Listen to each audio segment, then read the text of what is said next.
ఒక తల్లి ఆవేదన ఇది ఫ్రెండ్స్.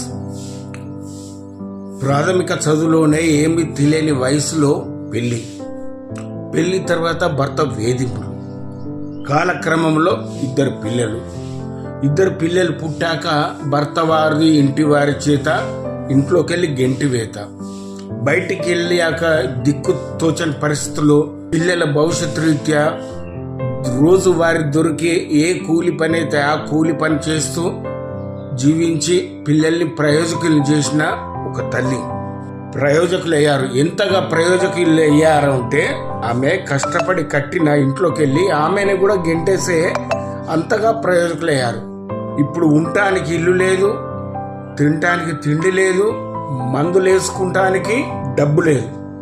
కాబట్టి పెద్దలు అనేవారు కొంత లిటిల్ అమౌంట్ అయినా వారి కోసం దాచుకోవాలి. నీడ అనేది రాత్రులే నీతో ఉండదు. నన్నెవరో చివర చూస్తారనుకోవటం మాత్రం మూర్ఖత్వం.